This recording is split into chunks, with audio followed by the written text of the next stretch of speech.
Good morning, everyone. Today I wanted to hop on and do a quick video on an ombre eye look. Now we all know about ombre hair, where you have a section that's a little bit lighter than the other section. You have like a light and a dark section.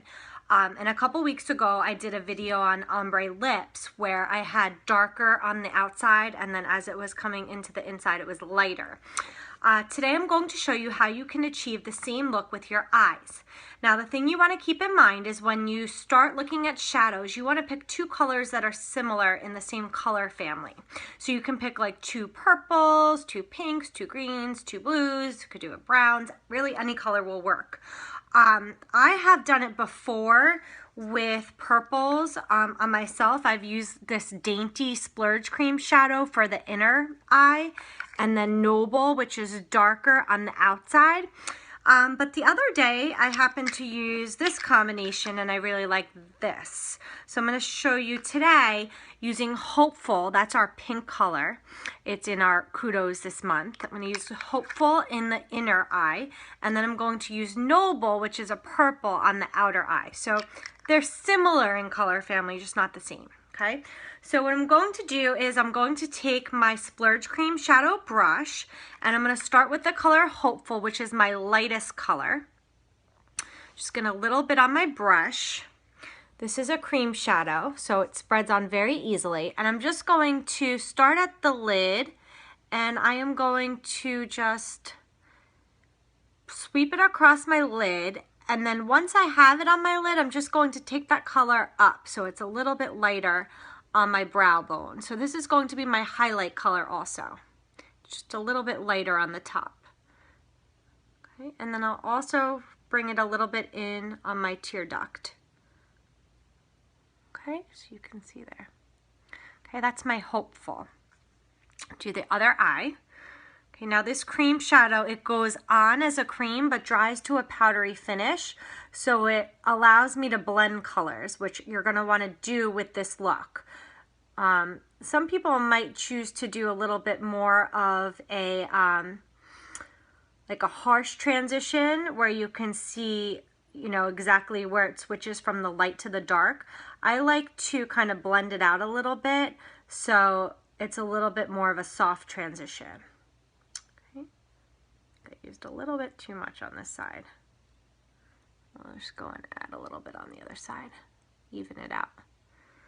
All right, so that is my Hopeful. I'm bringing in my inner duct. Okay, so you can see there. Now I'm going to go and take my Noble, wipe off my brush a little bit, and take my Noble, which is that darker color purple, and just get a little bit on there. I can always go and add more. And I'm going to start from the outer corner because that's where I want it to be the darkest. So I'm going to start from the outer corner and just bring it in to about the middle of my lid. Okay, and then I can kind of blend it a little bit. I'm going to blend more at the end.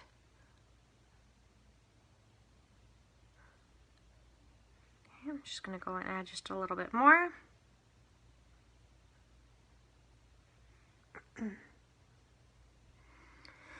Again, starting at the end of your eye and bringing it in.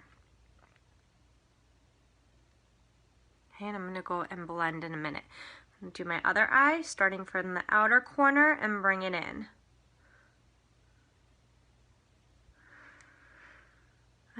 I just love this look because I feel like it's just different. It's something a little bit more creative and something that you can have fun with blending colors and creating your own look. Okay. All right, so right to that mid-eye area. And then you want to make sure that they're pretty even before you blend. All right, now what I like to do is I like to wipe off my cream shadow brush. And I like to take a little bit more of that pink, a little bit more of that Hopeful, just a little bit. And that's where I'm going to start kind of blending a little bit into that purple color.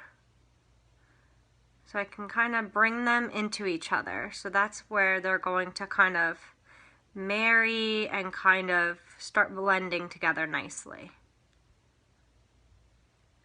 you can see there how it's darker and then lighter. Okay, same with the other one. Take a little bit more of that Hopeful on my brush, and then I can just marry them together, kind of start blending right where that transition is. Bring a little bit of the pink into the purple, a little bit of the purple into the pink. Okay, so it's not so harsh of a line. Okay, so you can see there. All right, now you can stop there. I like to go and add a little bit more definition in. So I like to go and take a little bit of a dark black color. I could use another Splurge Cream Shadow. I could use Skeptical, which is my black. I'm just going to use from palette 3, Irate. I'm going to take my crease shadow brush, and the same thing, I'm going to start on the outer corner because that's where I want it to be the darkest. And I'm just going to start creating that V on the outer corner right here. And then I'm going to bring it up a little bit into my crease bone. So I have the darker black on the outside, and then bring it up just a little bit. And I'm going to blend in a minute. Okay, same on the other side. Start on that outer V, that's where you want it the darkest. And then bring it up into the crease.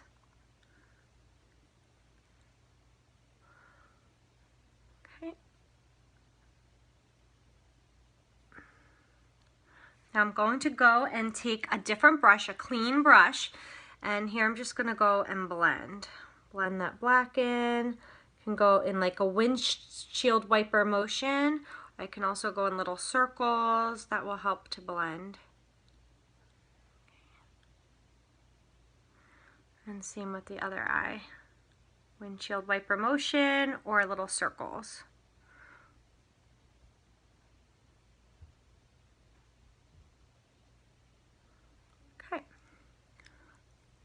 Now you can see my ombre eye look.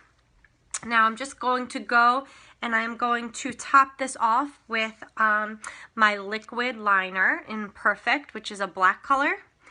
I'm not very good with liquid liner, but I do love the look of it. I'm still trying to master the application of it. But this goes on pretty easily. It slides right on. It has a felt tip, so it is easy to apply.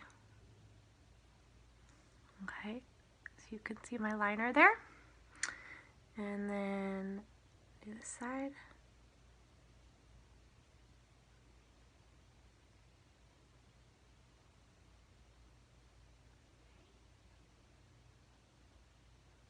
All right. And then if you want to make sure it still looks lighter on the inside, I always, after I either put on my mascara or after I put on my liner, I will always go sometimes and fix either the crease or the lighter color, so I can go back and take like a little bit more of my Hopeful there and just kind of bring it back in there so you can really see that light color and then the dark color. So it's just a matter of like playing with it and fixing it up to how you want it to look. Okay, now I'm going to go in and finish off with my 3D mascara. So I always like to curl my lashes first.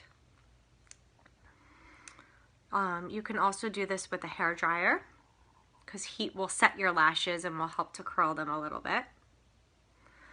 Okay, so I'm going to go on this one and just curl that one. And then we'll go in with our Fiber Lash Mascara.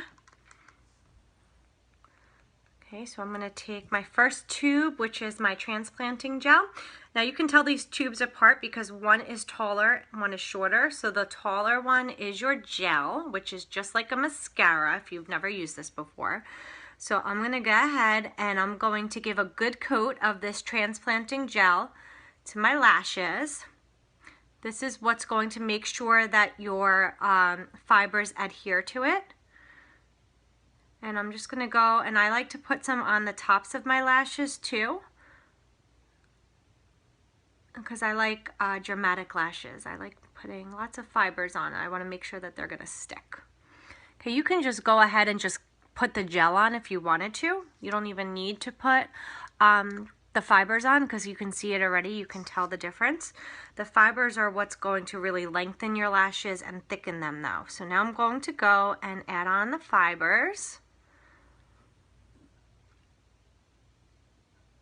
And again, I like to put them on the tops and the bottoms of my lashes. And then I'll go and even use just the tip of it, of the wand, to put them on. Now the trick with this is you want to start from your mid lash to your tip. You don't want to poke yourself in the eye. And you also want to really focus on the outer edges of your lashes, because that's what you want to kind of create like a butterfly effect where it's going to look more natural. The outers are going to be thicker and longer than the inners. Okay, now I'm going to let that one set for a minute with those fibers. And you can see I just got some fibers on my cheek. Just fine, they brush right off. I'm going to go and put that transplanting gel right on the left side now. Again, nice and wet. Okay, and then I go and I just roll my wand so that I make sure that those fibers adhere to the wand, and I add the fibers.